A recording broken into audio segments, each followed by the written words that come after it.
Gloria al Señor. Vamos a leer Hechos 20, verso 21, nuestra predicación para ahora. Pueden sentarse. Hechos 20, 21 dice así: testificando a judíos y a gentiles acerca del arrepentimiento para con Dios y de la fe en nuestro Señor Jesucristo. Busquemos el rostro del Señor una vez más en oración. Señor bendito, venimos una vez más ante ti, dándote gracias por este tiempo en que hemos podido abrir tu palabra y meditar en la grandeza, Señor, de tu obra de liberación por nuestros enemigos. Y asimismo, Señor, hemos podido cantar tu palabra, dándote gracias en todo tiempo, Señor, con cantos, con salmos, himnos, adorando tu santo nombre. Ahora nos disponemos, Señor, a estudiar el mensaje de tu palabra. Bendícenos, Señor, en este tiempo. Abre nuestros oídos, abre los oídos de nuestro hombre interior, para que puedan estar atentos a tu instrucción. Señor, que podamos atesorar todas estas palabras, podamos guardarlas en nuestro corazón con celo y con bastante ímpetu, Señor, para que puedan transformar nuestras vidas y nuestros corazones. Padre, quita toda distracción de en medio de nosotros, reprende cualquier situación contraria a el ambiente de tu gracia soberana, sobre el cual, Señor, tú te dignas, conforme a tu voluntad eterna, llamar a aquellos que aún no te conocen, a través de tu llamamiento eficaz, para poder vivir, Señor, de acuerdo a tu gracia, de acuerdo, Señor, a tu ley.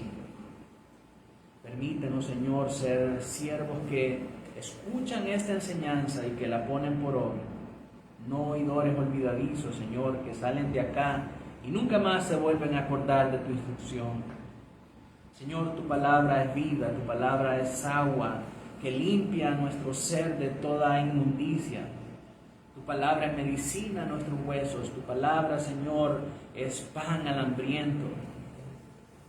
Tu palabra, Señor, es todo lo que necesitamos y hoy la anhelamos ardientemente, Señor, para que sea, Padre, un deleite y un manjar para nosotros, en lugar de una carga y una incomodidad. Que podamos gozarnos en ti, que podamos deleitarnos, Señor, en el estudio de ti.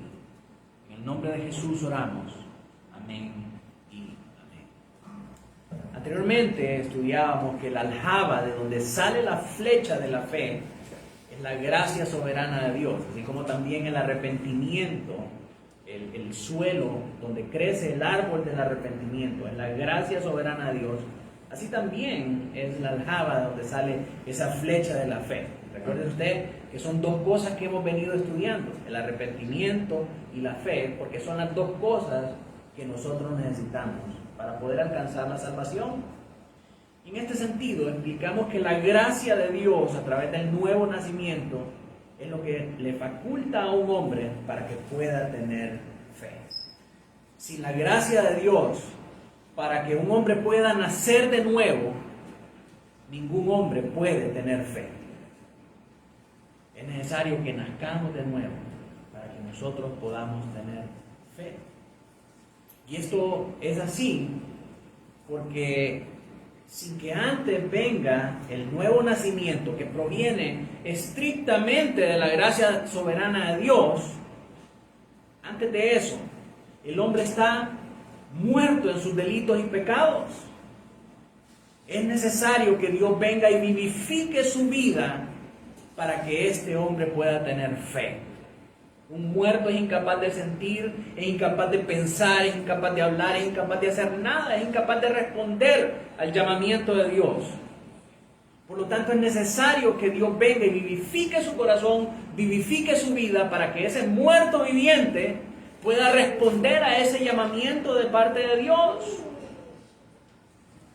Y encontramos asidero bíblico, encontramos fundamento bíblico en esto que yo le estoy diciendo, en la enseñanza de las palabras de Jesús a Nicodemo, cuando le dice en Juan 3:7, no te maravilles de que te dije, os es necesario nacer de nuevo.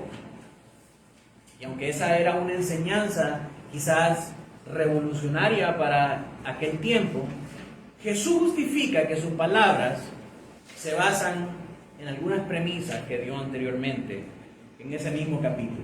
El verso 3 le dice a Nicodemo, de cierto te digo, que el que no naciere de nuevo no puede ver con sus ojos el reino de Dios.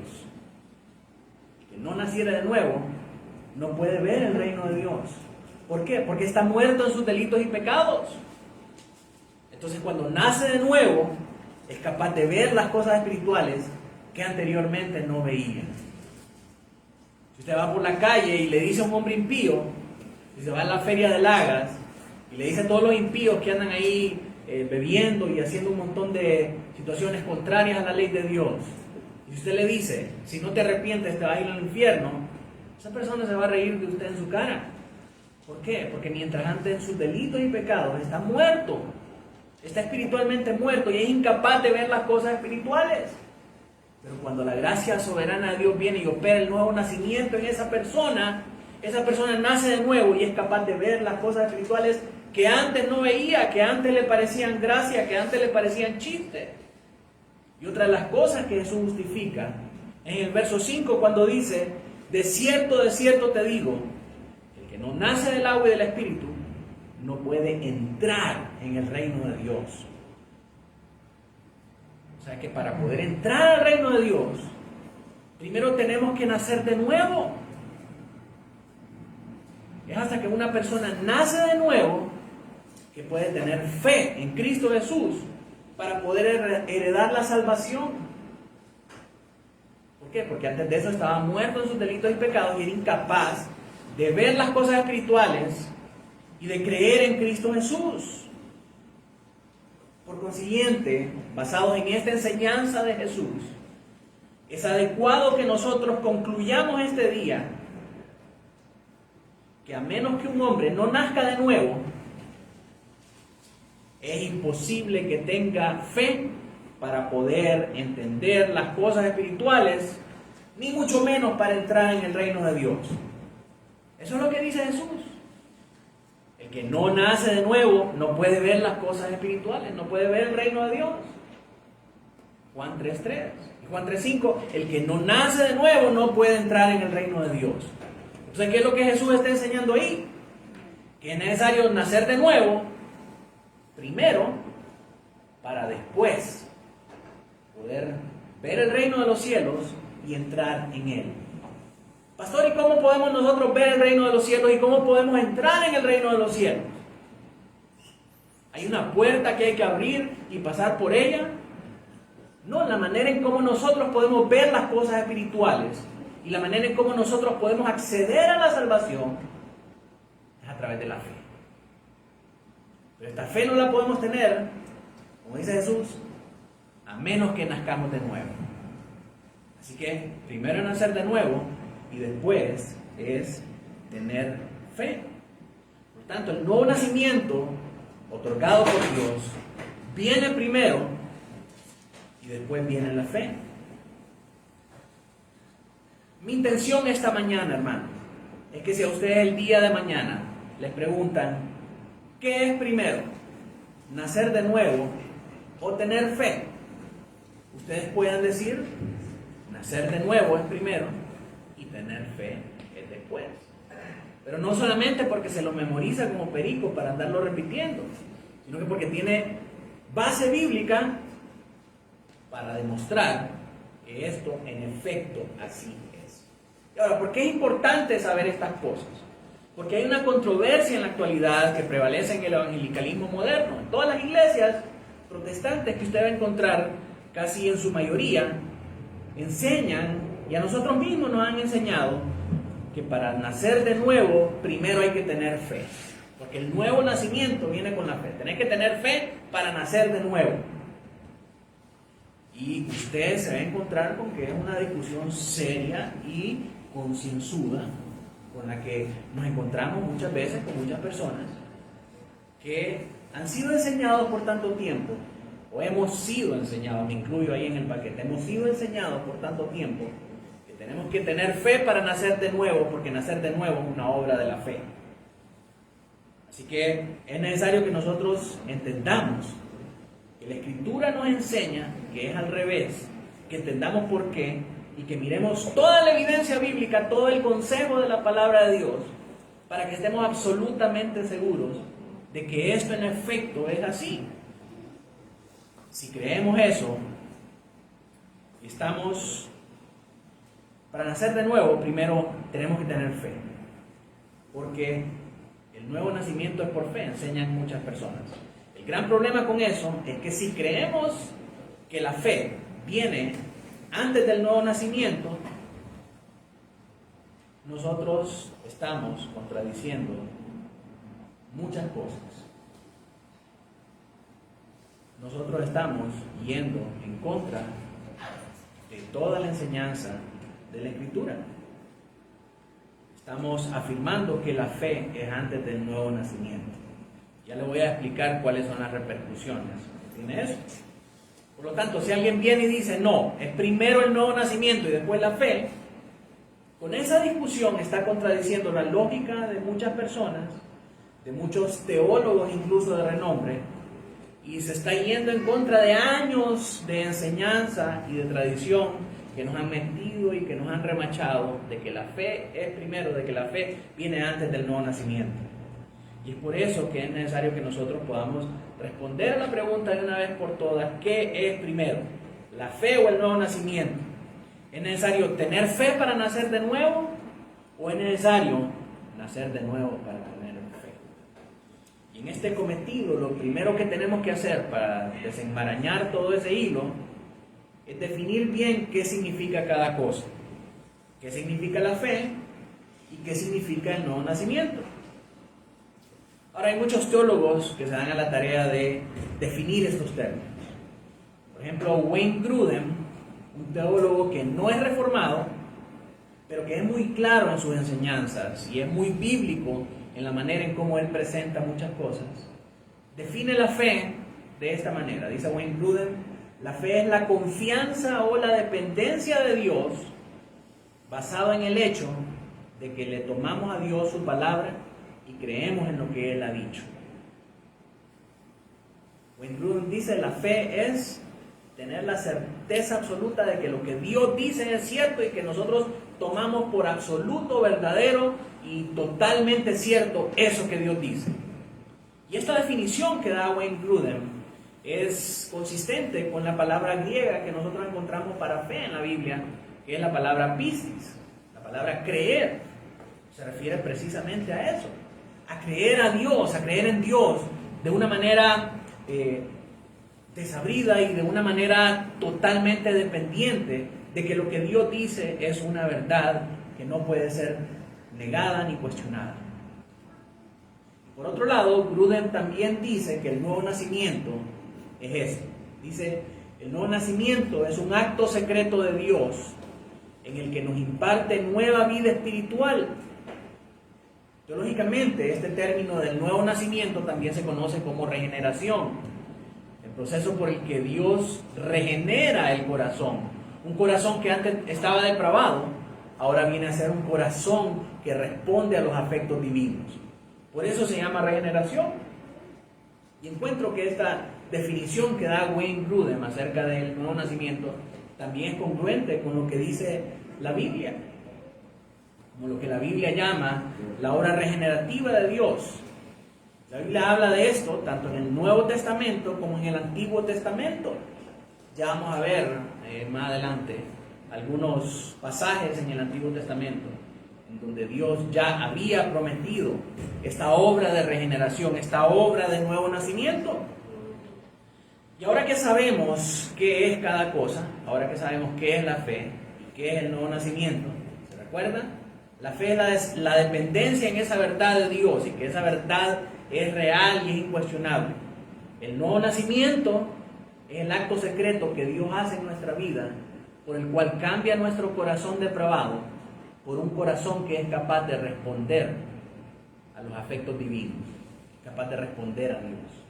¿Sí? Eso es el nuevo nacimiento. Así que ahora que sabemos esas dos cosas, contestemos nuestra pregunta. Pero es necesario, hermano, que contestemos esta pregunta conforme a lo que la Escritura nos enseña y no conforme a nuestra propia interpretación, no conforme a lo que nosotros pensamos o lo que nos han dicho o la opinión que nosotros tenemos. Las opiniones no tienen ninguna cabida en el contexto de la doctrina, porque si nosotros nos damos a nuestras propias opiniones, nosotros vamos a estar traicionando el principio protestante de la sola Escritura. Y este no es un principio que solamente es de los bautistas reformados, sino cualquier denominación que se haga llamar evangélica protestante está de acuerdo en esto. No importa que sea bautista del sur, presbiteriano, metodista, anglicano, wesleyano o cualquier otra denominación, todos estamos de acuerdo en que la sola Escritura, solamente la Escritura, es la norma sobre la cual nosotros podemos basar nuestra interpretación de las cosas de Dios. Cualquier otra fuente que nos lleve a cometer, que nos lleve a interpretar las Escrituras conforme a esa fuente, como por ejemplo la tradición o la interpretación del colegio cardinalicio, como hacen los católicos, nos va a llevar a caer en el error que estas otras sectas, pudiera decir, caen. El error en el que estas sectas caen. ¿Cuál es ese? Reemplazar las Escrituras con las tradiciones y con los criterios de los hombres. Así que, ¿qué dice la Biblia acerca de este asunto? ¿Cómo contesta la Biblia a nuestra pregunta? A pesar de que algunos creen que la doctrina del Nuevo Testamento solo se da, que la doctrina, del nuevo nacimiento, solamente se da a conocer en el Nuevo Testamento, la verdad es que Dios ya había enseñado antes, por mucho tiempo, a su pueblo acerca de la regeneración en los días del Antiguo Testamento. Si pensamos en el tiempo de los profetas, estamos hablando más de 1300 años antes de Cristo. Imagínense que Malaquías se lleva a cabo 400 años antes de Cristo. Entonces, si pensamos en Ezequías, en Ezequiel, en todos los profetas mayores, nosotros estamos hablando que eso ocurre algunos 1300 años antes de Jesús. 1300 años antes de Jesús, Dios ya había enseñado a su pueblo acerca del nuevo nacimiento y acerca de la regeneración. Y esa enseñanza se había mantenido intacta hasta el tiempo de Cristo. ¿Por qué? Porque seguían enseñando la ley, los salmos y los profetas. Entonces ellos tenían conocimiento de estas cosas. Y es por esa razón que cuando Jesús le quería explicar la doctrina del nuevo nacimiento a Nicodemo, le pregunta y le enfatiza en el verso 10, Juan 3:10. Le dice: tú eres maestro de Israel y no entiendes estas cosas. Mire qué tremenda confrontación la de Jesús. Dice Nicodemo: pero ¿cómo es posible que vos sos el mejor maestro que tiene Israel acerca del Antiguo Testamento y no hayas leído estas cosas que ya están escritas en los profetas? ¿Qué cosas?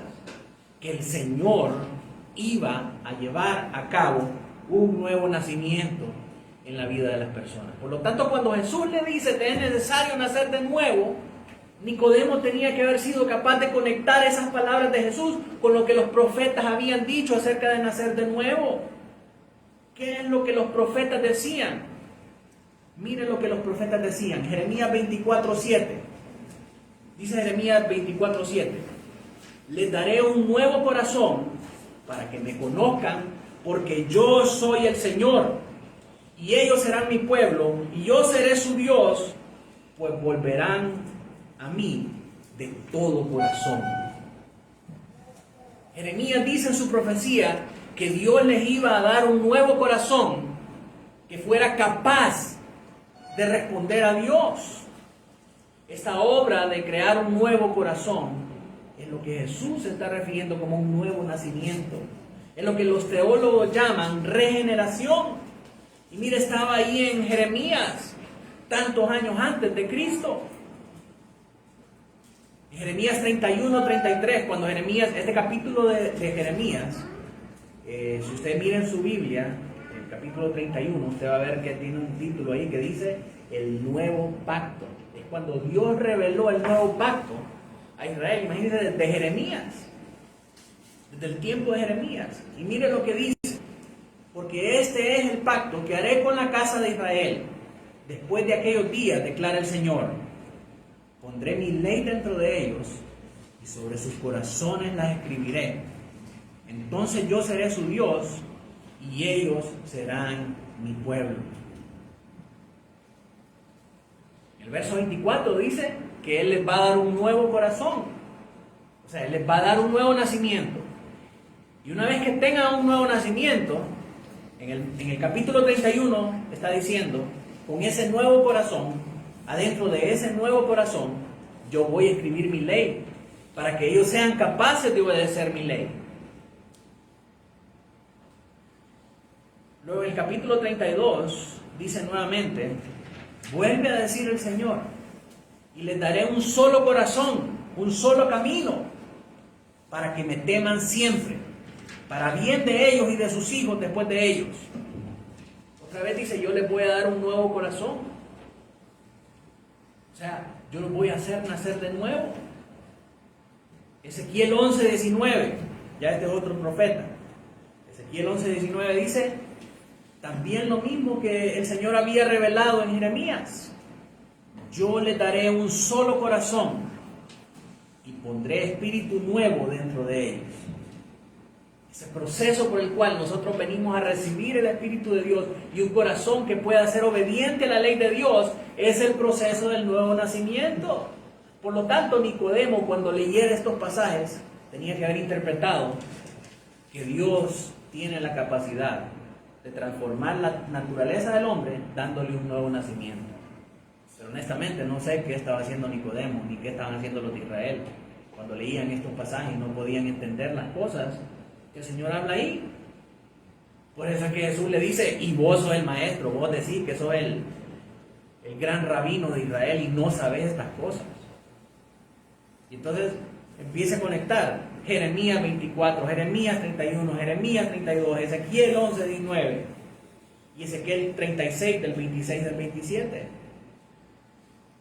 Y específicamente, hermanos, yo creo, y muchos teólogos juntamente conmigo, creen que cuando el Señor dice, el que no naciere del agua y del Espíritu no puede entrar en el reino de los cielos, se está refiriendo específicamente a este pasaje de Ezequiel 36 del 26 al 27. Y esto lo dije en la prédica anterior.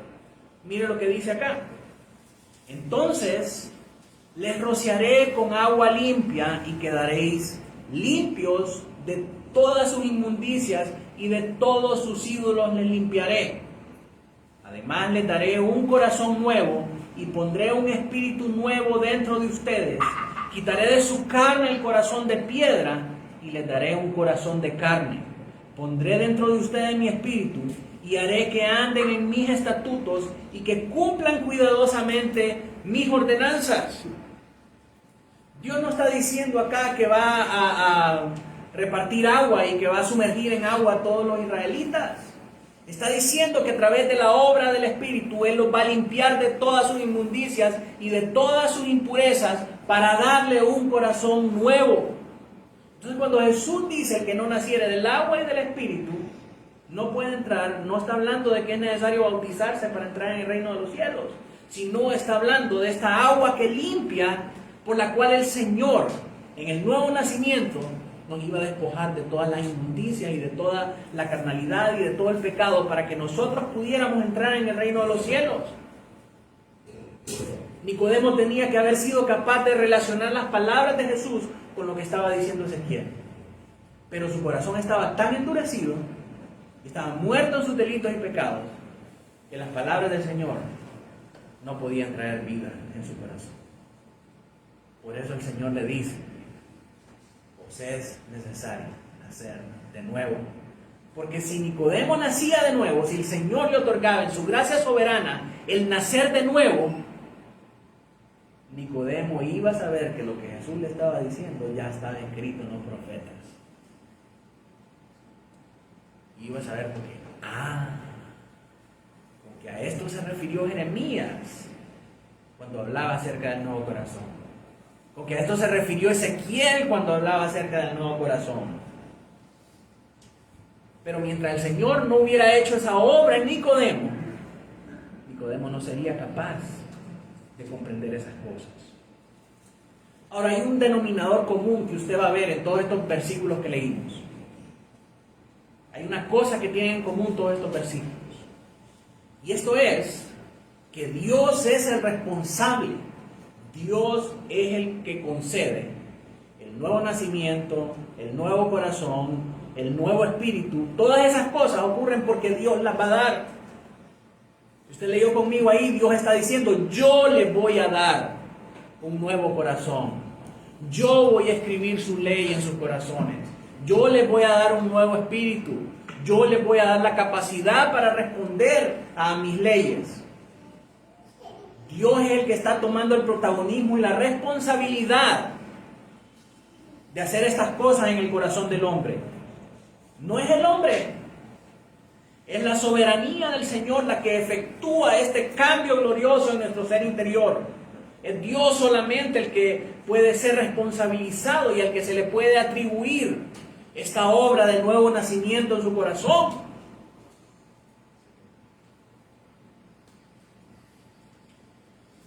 Es Dios quien interviene, porque el ser humano caído es incapaz de cambiar su depravado y esclavizado corazón. Ningún hombre puede apartarse de sus pecados si Dios no le concede el arrepentimiento y la fe. Y ese arrepentimiento y esa fe vienen después de que Dios ha transformado el corazón del hombre. El hombre natural no desea a Dios, no quiere creer en el Señor de gloria. Romanos 3:11 dice: no hay quien busque a Dios. Por supuesto que los hombres ahí en el mundo dicen: sí, mi Diosito, yo creo en Diosito, en el de arriba, en el colocho, y dice un montón de blasfemias y un montón de tonterías que no tienen absolutamente nada que ver con el Dios de la Biblia, con el Dios santo, justo, bueno, y el Dios airado contra el pecado. Y ellos pueden tener fe en este Diosito, que es bueno y es todo amor y que no le exigen nada a nadie, pero no quieren saber de un Dios santo que exige santidad de su pueblo. No quieren saber de un Dios que recompensa al bueno y que castiga al malvado.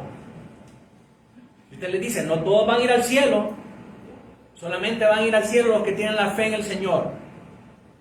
Si tu papá fue alcohólico toda la vida y nunca evidenció un cambio y fe en Jesucristo, podrá haber sido bueno, podrá haber sido el mejor padre para ti, pero si no puso su fe en Cristo Jesús, ese hombre no fue al cielo. Ese hombre se fue al infierno, porque eso dice la Biblia. Ese es el Dios de la Biblia, que no tiene por inocente al culpable, que recompensa a los buenos y castiga a los malos. Ay, pero qué Dios tan malo en el que creen ustedes. No es un Dios malo. Si fuera malo, todos nos hubiéramos muerto y todos nos hubiéramos ido al infierno. Es un Dios justo, perfecto, santo, misericordioso, bueno. El primero y el mejor de todos los seres. Estudiamos con los niños ayer en el catecismo. Ese es el Dios que nosotros confesamos, el Dios de la Biblia. Así que el pecador no es capaz de obrar fe salvadora en su propio corazón. En el Nuevo Testamento, ya vimos lo que dice el Antiguo Testamento acerca del nuevo nacimiento. Cuando ya entramos en el Nuevo Testamento, nos vamos a encontrar que el Nuevo Testamento nos ofrece a nosotros 3 metáforas que explican la manera en la que la salvación se opera en nuestra vida. Y en todas ellas, nosotros vamos a ver lo mismo que vemos en el Antiguo Testamento, que es Dios el que opera la salvación, la regeneración, el nuevo nacimiento en el corazón del hombre. Dios es el agente activo, Dios es el responsable. El hombre solamente es un agente pasivo. El hombre solo recibe la nueva vida, no puede hacer nada para vivificarse, no puede hacer nada para tener fe. Dios es el que opera primero en él este cambio, esta transformación espiritual. Por lo tanto, Dios es el que da el nuevo nacimiento, Dios es el que da la nueva vida y es el hombre el que la recibe. Sí, vemos la primera metáfora en el Nuevo Testamento a través de la resurrección. Efesios 2.1 dice, apunta este verso, Efesios 2.1, que mire lo que dice. Y Él, refiriéndose a Dios, y Él os dio vida a vosotros. No se dieron vida a ustedes. Él os dio vida a vosotros cuando estabais muertos en vuestros delitos y pecados. Así que en primer lugar, la persona resucitada, el que ha resucitado, resucita por el poder de una fuente externa a él. No resucitó porque estaba muerto y de repente, ¿a dónde estoy? ¿Qué pasó aquí? Me resucité. No, resucitó porque Dios lo resucitó, Dios lo rescató de la muerte. Piensa por ejemplo en la hija de Jairo. La hija de Jairo ya estaba helada, como decimos coloquialmente. Pero ahí estaba y no podía hacer absolutamente nada para volver a la vida. Pero llegó el maestro, llegó el Señor, habló la palabra y la niña se levantó. Ella no pudo haberse levantado por ella misma. Tuvo que venir el Señor a hablar la palabra para que ella resucitara, para que ella viniera a la vida. Entonces, asimismo, de la misma manera, como es una fuerza externa, como es la obra espiritual del Señor, la que pasa a un muerto de muerte a vida, asimismo, en todos aquellos que estamos muertos en nuestros delitos y pecados, es la obra espiritual del Señor la que nos pasa de muerte a vida.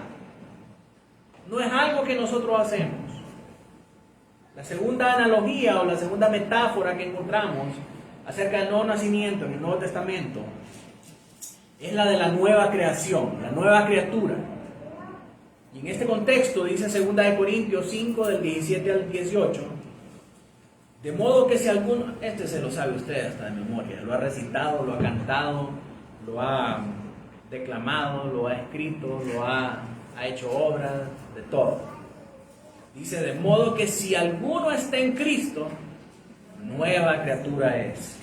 Las cosas viejas pasaron y aquí todas son hechas nuevas. Ahí lo tenemos en tazas, en calendarios, en cuadros, bien bonito, ¿verdad? Verso 18 dice, y todo esto, ¿el qué? El ser nueva criatura, el que las cosas viejas pasaron y todas son hechas nuevas. Todas estas cosas, dice el verso 18, provienen de Dios, quien nos reconcilió consigo mismo por Cristo y nos dio el ministerio de la reconciliación.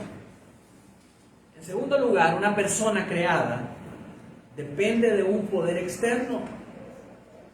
Y ese poder externo es la que le permite ser nueva criatura, le permite ser nueva creación. Piense, cuando hablamos acerca de este hecho de la creación, de este hecho de crear, piense en Adán y Eva, la primera creación de Dios. Adán y Eva solo eran el bulto de tierra en el suelo. Dios formó al hombre de la tierra, pero el hombre no pudo venir a la vida hasta que Dios sopló el aliento de vida en sus narices. Recuerden, es una intervención divina de Dios la que produce que un hombre pueda tener vida, que el primer hombre pueda tener vida. Asimismo, en el que está muerto espiritualmente en sus delitos y pecados, solamente puede pasar de muerte a vida cuando el Señor hace la obra de transformación, de regeneración, de nuevo nacimiento, de cambiar ese corazón y de poner su ley en él para que la pueda obedecer. La tercera metáfora que encontramos acerca de esto es la instrucción de Jesús en el capítulo 3 de Juan, la del nuevo nacimiento. Cuando Jesús le dice a Nicodemo, Juan 3:3, de cierto te digo, que el que no naciere de nuevo no puede ver el reino de Dios. Una persona que nace no puede producir su propio nacimiento. Un niño en el vientre de su madre no puede nacer solo porque sí. Cuando él llega a término, cuando Dios permite que nazca. En cada caso, todas las personas son pasivas. Si hablamos de la resurrección, la hija de Jairo recibió la resurrección por una fuente externa. Si hablamos de la nueva criatura, nos vamos a ver la creación de Dios en Adán y Eva. Fue Dios el que causó que esa masa de tierra pudiera venir a la vida. Fue Dios el que sopló aliento de vida en sus narices para que vivieran. O sea, la nueva creación es pasiva. Dios es el agente activo. Por último, en el nuevo nacimiento, ningún hombre puede nacer de nuevo porque así quiera. Es Dios el que opera ese nuevo nacimiento. De esta manera nadie se puede gloriar en la presencia de Dios y decir que la salvación fue por Él, por sus buenas obras, por sus buenas acciones, por su propia justicia, porque es más santo, porque es más sabio, porque es mejor que sus congéneres. Esta obra de salvación depende 100% de Dios y el hombre solamente es un agente pasivo en este proceso. Por lo tanto, para que un hombre pueda tener fe y para que un hombre pueda buscar a Dios verdaderamente, hace falta un cambio radical en su naturaleza, un auténtico milagro de lo alto. Y es por eso que Jesús, en su charla con Nicodemo, le dice al maestro de Israel, en verdad te digo que el que no nace del agua y del Espíritu no puede entrar en el reino de los cielos. ¿Cómo entramos entonces en el reino de los cielos? A través de la fe en el Evangelio, nos dice Marcos 1:15. Pero Jesús aquí revela que antes de poder entrar en el reino, resulta necesario nacer de nuevo. Primero nacemos de nuevo y luego entramos en el reino de Dios por la fe. De nuevo, Wayne Grudem está de acuerdo con esto y él manifiesta: entramos en el reino de Dios cuando nos convertimos en creyentes a través del nuevo nacimiento. Por eso Jesús dice, tenemos que nacer de nuevo antes que podamos hacer eso. Ahora, ¿por qué es importante que yo le traiga aquí lo que dice Wayne Grudem? Porque esta es la perspectiva de un teólogo que no es reformado, de alguien que es muy respetado en diferentes círculos evangélicos, como un teólogo confiable del mismo tipo que MacArthur. Su libro de teología sistemática es uno de los más populares en los principales seminarios de la actualidad, no solamente reformados, y algunos reformados también, y entre ellos el Seminario Bautista del Sur. De manera que no es algo que pertenece, esta manera de pensar, esta manera de explicar la manera en la que Dios obra la salvación, que primero es el nuevo nacimiento y después es la fe y el arrepentimiento, no es una cosa que solamente es de los bautistas reformados. Es un conocimiento de la iglesia protestante en general. Por eso le traigo un teólogo que no es reformado para que le diga estas cosas. Dios nos concede nueva vida y la primera evidencia de que tenemos esa nueva vida espiritual es que nos hemos convertido. Nos hemos apartado de la maldad para ahora perseguir un camino de obediencia, un camino de justicia. Y eso se lleva a cabo a través del arrepentimiento y la fe. El arrepentimiento y la fe son pruebas de que Dios ha hecho el nuevo nacimiento, de que Dios ha operado el nuevo nacimiento en nosotros. Antes de que haya vida, la fe y el arrepentimiento son imposibles. Un hombre que está muerto es incapaz de tener ningún afecto. La fe y el arrepentimiento son evidencias de que Dios ha operado en nuestro corazón ese nuevo nacimiento. No son requisitos para el nuevo nacimiento. No es que necesitamos arrepentirnos de nuestros pecados, poner la fe en Cristo Jesús y después nacemos de nuevo. No, la fe y el arrepentimiento no son requisitos para el nuevo nacimiento. La fe y el arrepentimiento son evidencias que manifiestan que Dios operó en nuestro corazón el nuevo nacimiento.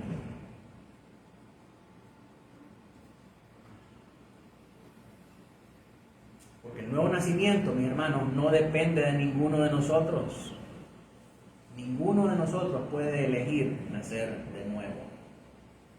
La fe y el arrepentimiento son dones de Dios que los recibimos y los abrazamos en nuestra vida una vez que tenemos nueva vida en Cristo. Otros ejemplos de esto podemos verlo en Lázaro. Lázaro está ahí muerto en la tumba, no podía salir, no podía responder a nadie. Sus hermanas estaban llorando y le estaban reclamando a Jesús: si hubiera venido antes, Lázaro no se hubiera muerto. Pero ahora ahí está muerto, y no solo está muerto, sino que también yede. ¿Y qué podía hacer Lázaro? Nada, seguir muerto. Pero luego llegó la palabra creadora de Cristo. Le dice: Lázaro, ven fuera. En el momento en que la palabra del Señor llega a la vida de Lázaro, se lleva a cabo una obra espiritual en su vida, que le permite venir nuevamente a la vida, le permite resucitar. Humanamente hablando, es imposible que Lázaro hubiera podido responder al mandamiento de Cristo. No podía hacer nada porque estaba clínicamente muerto. Flatline, dicen los gringos. La rayita ahí. No había ninguna posibilidad de que Lázaro pudiera contestarle al Señor cuando el Señor le dijo: Lázaro, ven fuera. ¿Qué cambió? El Espíritu Santo hizo una obra sobrenatural en él para que pudiera responder a la palabra de Cristo. Y cuando el Señor le dice: Lázaro, ven fuera, Lázaro se levantó y se puso a andar.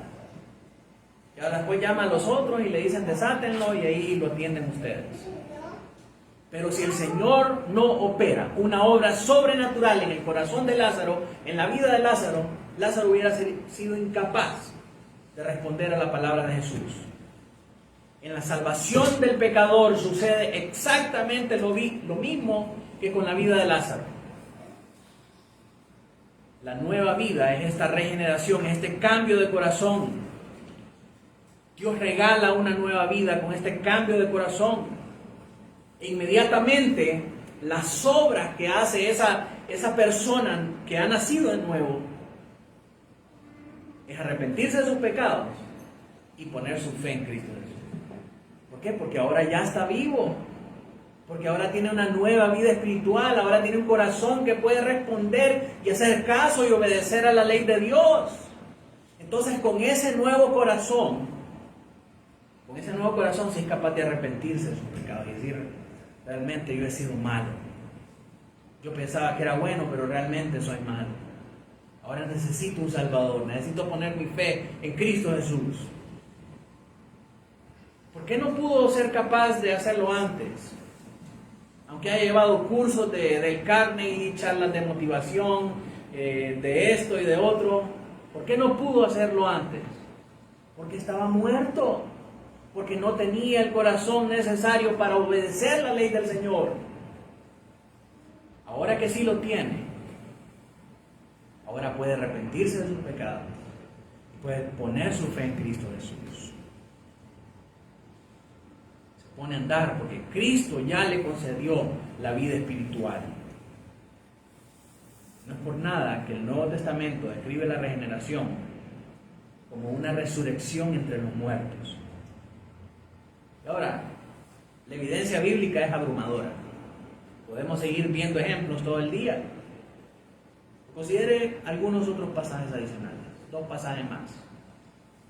Efesios 2:5 dice: aun cuando estábamos muertos en nuestros delitos, nos dio vida juntamente con Cristo. Por gracia habéis sido salvos. Colosenses 2:13: y cuando estaban muertos en vuestros delitos y en la incircuncisión de vuestra carne, les dio vida juntamente con Él. Les dio vida juntamente. Subraya ahí, les dio vida juntamente con Él, habiéndonos perdonado todos los delitos. Así que usted va a encontrar, hermano, que no hay ningún pasaje que muestre evidencia de lo contrario, que primero uno tiene fe y después nace de nuevo, a menos que agarre pasajes y los saque de contexto y los interprete y los mire de manera aislada. Pero cuando lo hacemos de esa manera, nosotros creamos una inconsistencia en la relación de la profecía del Antiguo Testamento y su cumplimiento en Cristo. Porque si nosotros decimos que primero es la fe y después el nuevo nacimiento, nosotros vamos a tener un serio problema en explicar por qué Jeremías 24 dice que el Señor primero da un nuevo corazón. Vamos a tener problemas explicando por qué en Jeremías 31 lo vuelve a decir, por qué en Jeremías 32 lo vuelve a decir, por qué en Ezequiel 26, 16 y 17 dice también que primero Dios obra la regeneración. Y por supuesto vamos a tener problemas explicando las 3 metáforas en el Nuevo Testamento que hablan acerca de la nueva vida: la resurrección, la nueva creación y el nuevo nacimiento que habla Jesús. No podemos reconciliar estas enseñanzas de todo el consejo de Dios si pensamos que la fe es primero el nuevo nacimiento, porque crea una inconsistencia en la teología bíblica, crea una inconsistencia en la narrativa que la Biblia viene dando acerca de cómo es el proceso de la salvación. Y más allá de estas cosas, el gran problema que corremos, pensando que la fe es primero y el nuevo nacimiento después, es que creamos una brecha en el atributo soberano de Dios. Y ya estamos diciendo entonces que el nuevo nacimiento se da por una acción de nosotros y no por el soberano Dios. Porque yo tengo que tener fe primero, por mi fe, entonces yo vengo a tener el nuevo nacimiento. Y no es así. Dios es soberano y por la gracia soberana de Dios, Él concede el nuevo nacimiento. Y gracias a que Él concede el nuevo nacimiento, yo puedo tener fe. Pero no es al revés. Yo no soy el centro de la historia de redención. Yo no soy el centro del proceso de redención de Dios. Yo no me puedo llevar la gloria por algo que Dios hace en mi vida. Y ese es el terrible peligro de pensar de una manera contraria a lo que la Biblia nos enseña. Porque todos los que somos del Señor, mis hermanos, estábamos tan muertos como Lázaro, helado o mosqueado, como usted quiera decir. Estábamos igual que Lázaro. Yeríamos también. Pero Cristo envió su palabra de salvación por medio del Evangelio. Y Cristo nos llamó, al igual que a Lázaro: ven fuera. Dijo Max: ven fuera. Lucas: ven fuera. Diego: ven fuera. El Señor nos llamó. En nosotros no había tal poder necesario para causarnos tener vida, mucho menos llegar a tener fe. Si el Señor no nos llama, en nuestra vida jamás hubiéramos llegado a tener fe. Sin embargo, el hermoso Espíritu de Dios hizo una obra poderosa en nosotros, venciendo nuestra enemistad y llevándonos a los pies de Cristo. En palabras de Arthur Pink, ahora sí le pongo un teólogo bien reformado, dice Arthur Pink: el Espíritu Santo es quien aplica el Evangelio al alma con poder salvador, vivificando a los elegidos. Ahí sí se nota que es reformado, ¿verdad? Vivificando a los elegidos cuando aún están muertos, conquistando sus voluntades rebeldes, ablandando sus corazones duros y abriendo sus ojos enceguecidos. Fue el Espíritu Santo el que hizo la obra en nosotros. Sin esta obra regeneradora y transformadora del Espíritu Santo, el cual, como le dice Jesús a Nicodemo, sopla de donde quiere y no hay quien lo entienda.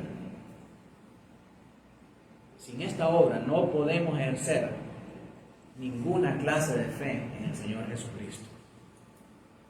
Si volvemos a leer la promesa de Ezequiel 36:27, podemos ver claramente este orden del que nosotros venimos hablando. Pondré dentro de ustedes mi espíritu y haré que anden en mis estatutos y que cumplan cuidadosamente mis ordenanzas. Así que en primer lugar, Dios envía su espíritu a nuestras vidas. Cuando nos da el nuevo nacimiento, nos regenera. Luego podemos cumplir con sus estatutos y con sus ordenanzas. Es decir, con el llamamiento a la fe y el arrepentimiento. Así que respuesta a nuestra pregunta inicial: ¿qué es primero, la fe o el nuevo nacimiento? Con el peso de los textos bíblicos del Antiguo Testamento y del Nuevo Testamento, además de la enseñanza clarísima de nuestro Señor Jesucristo, cuando le dice a Nicodemo: Nicodemo, te es necesario nacer de nuevo. Es indudable que la regeneración precede a la fe. Es indudable que el nuevo nacimiento está antes de la fe. No creemos para nacer de nuevo, sino que creemos porque hemos nacido de nuevo. Y puesto que tanto la regeneración como la fe son dones de Dios, podemos decir, junto con los reformadores protestantes: Soli Deo Gloria. Solo a Dios sea la gloria. Póngase de pie, vamos a orar.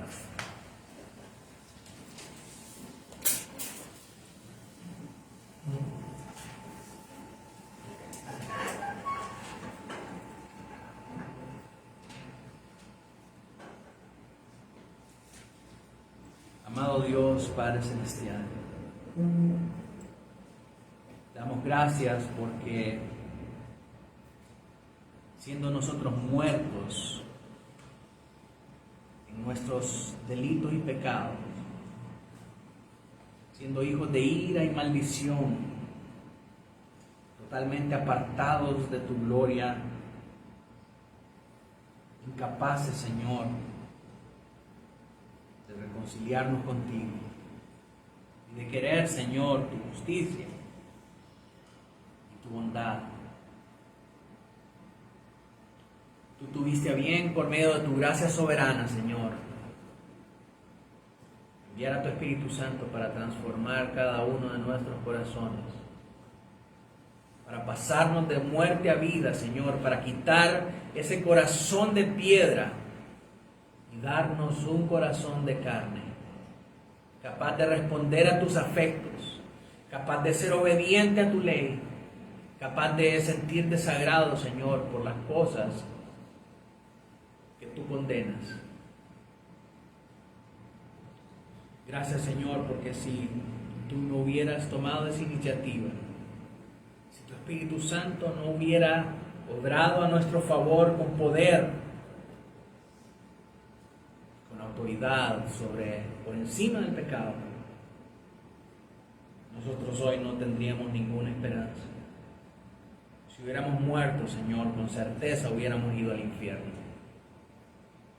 Pero tú tuviste misericordia, Señor.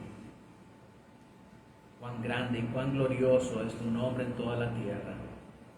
Te alabamos, Señor, y te bendecimos infinitamente por tu gran misericordia, por tu gracia, por tu cuidado que has tenido por nosotros. Gracias, Señor, por crear en nosotros ese milagro del nuevo nacimiento. Ayúdanos, Padre, a no subestimar esa obra invaluable que ninguno de nosotros habría podido hacer, sino tu Espíritu Santo, en medio de la muerte y la resurrección de Cristo, que nos escogió desde antes de la fundación del mundo y nos permitió poder ser hijos tuyos. Señor, en esta mañana yo te pido por aquellos que aún no han tenido esa gloriosa experiencia de nacer de nuevo. Señor, yo sé que no hay ninguna oración que nosotros podamos hacer que pueda provocar esa obra en el corazón de los que no te conocen. Lo único que podemos hacer, Señor, es pedirte misericordia. Que tengas misericordia de ellos, Señor, que así como manifestaste a nosotros esta gracia y tuviste a bien extendernos esta bondad, que puedas tener a bien, Señor, también operar ese milagro en sus vidas. Te pido principalmente por todos nuestros pequeños que aún no te conocen. Permítele, Señor, tener esa clase de fe. Permítele, Señor, poder nacer de nuevo. Crea en ellos un nuevo corazón. Crea en ellos, Señor, una nueva naturaleza capaz de responder a tu llamado eficaz. Señor, para que ellos juntamente con nosotros podamos disfrutar de tus bendiciones que son únicamente para tus hijos. Concédele, Señor, el nuevo nacimiento. Opera en ellos ese milagro, Señor, conforme a tu voluntad, para que ellos puedan arrepentirse de sus pecados y puedan tener fe en ti, como evidencia de que son hijos tuyos. En nombre de Cristo Jesús oramos. Amén y amén.